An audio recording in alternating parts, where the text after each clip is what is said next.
Anda telah mengunduh podcast yang dipaparkan oleh Pendeta Dr. Erastus Sabdono ini dari truth.id/voice. Selamat mendengarkan podcast ini. Shalom saudaraku, kebenaran hari ini Sabtu 21 Mei 2022 berjudul Kualitas Batin. Ketika keadaan nyaman, keadaan semua serba running well, banyak orang tidak mencari Tuhan. Tetapi akan berbeda ceritanya kalau dunia dalam keadaan resesi. Orang saling berkelahi, tega memukul orang lain, dan cenderung bersikap egois. Bisa terjadi, masyarakat saling berebut makanan di supermarket.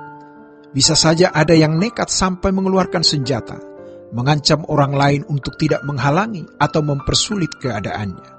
Bagaimana dengan orang percaya? Tentu saja harus berbuat sebaliknya. Mengalah kepada orang lain, rela berkorban, karena kita memiliki Allah yang kita sembah, yang mengajari kita untuk berbuat demikian.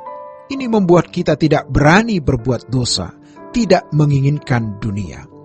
Dan lebih dahsyatnya lagi, ini yang membuat kita menginginkan pulang ke rumah Bapa. Tetapi kita tidak sesegera ingin pulang. Kenapa? Karena ada orang-orang yang harus kita topang, untuk kita hantar ke langit baru bumi baru. Ada tugas yang belum selesai kita tunaikan. Kalau kita mau pulang lebih dulu, lalu kita membiarkan orang lain, kita jadi egois. Ketika kondisi hidup atau dunia sudah lebih parah dari yang sekarang, baru kita bisa mengetahui seberapa kita punya ketahanan. Orang dapat menjadi histeris, ketakutan sampai menjerit, tetapi reaksi kita hanya, "Ya Tuhan." Kita tetap bersikap teduh dan merasa lebih kokoh. Seperti ketika orang tidak pernah berjaga-jaga, lalu tiba-tiba dia di ujung maut, dia pasti merasakan ketakutan yang luar biasa. Jadi, masalah-masalah yang tidak perlu kita bicarakan, jangan dibicarakan.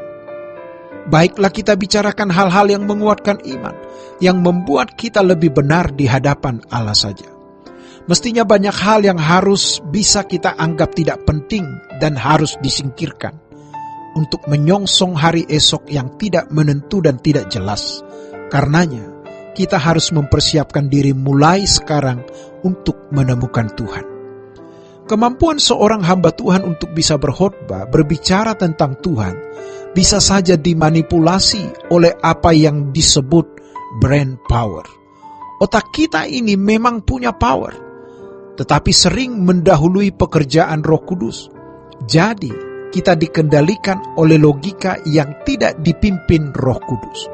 Padahal, kalau bicara iman, kita harus percaya apa yang tidak kelihatan. Seperti 2 Korintus 5 ayat yang ke-7, "Not by sight, but by faith." Apakah ini mudah untuk dilakukan? Tidak. Kalau kita berkata, "Bapa kami yang di surga," kita harus terlatih meyakini apa yang tidak kelihatan kalau menggunakan brain power. Kita jadi pusing, lalu kita menghiasi doa dengan kata-kata, kalimat yang bagus-bagus. Makanya teolog-teolog hebat dalam berdoa tak meleset kata-katanya. Tapi itu di dalam wilayah logika, bukan iman. Saat dia mendoakan orang sakit mengusir setan menghadapi kesulitan, apakah bisa tetap teduh dan tenang? Tidak akan. Jadi orang makin berteologi tinggi dan makin yakin dirinya pintar, justru malah semakin tidak beriman. Sering manusia dalam memecahkan masalah-masalahnya dengan menggunakan kemampuan brainnya. Ia memang dipandu oleh ayat-ayat Alkitab. Tapi karya Roh Kudus tidak ada di situ. Kita harus memiliki kualitas batin yang mampu melahirkan apa yang menyenangkan hati Allah. Dalam percakapan, setiap kata yang kita ucapkan, dalam keputusan-keputusan dan tindakan-tindakan, kita bisa memproduksi tindakan, keputusan, renungan hati, pikiran yang menyenangkan hati Allah. Kalau semua pakai brain, kita tidak akan bisa melakukannya. Harus ada peran Roh Kudus yang memimpin kita. Tidak harus bersekolah teologi, kecuali yang memang dipanggil khusus untuk itu. Roh Kudus bisa memberi kita kecerdasan. Kalau dulu kita berkata, Bapa kami, kita lebih memakai brain. Sekarang, kita bisa dengan penghayatan dari hati. Kita tutup mata, katakan, Bapa. Ini tidak bisa dijelaskan. Kita harus mengalami bahwa Allah yang kita sembah itu hidup dan nyata.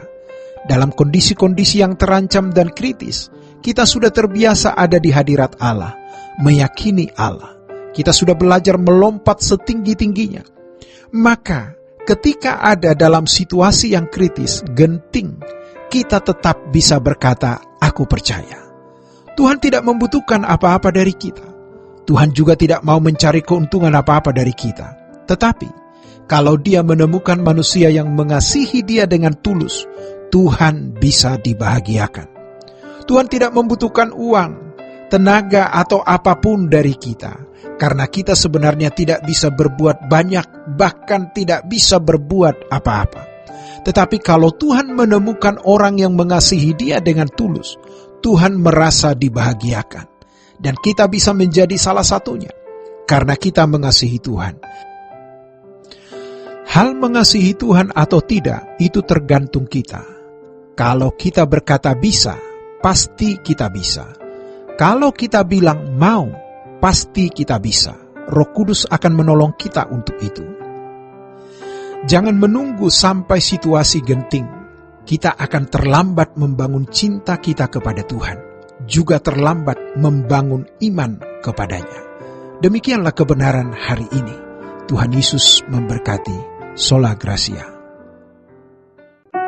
Untuk berlangganan renungan harian dalam bentuk cetak, silakan hubungi Truth Literatur di nomor telepon 0878 7870 7000. Untuk mendapatkan CD khotbah, MP3 renungan Truth, dan CD album lagu produksi Sola Gracia, Anda dapat menghubungi di hari dan jam kerja di nomor telepon 021 638 60953. Tuhan Yesus memberkati. Sola Gracia.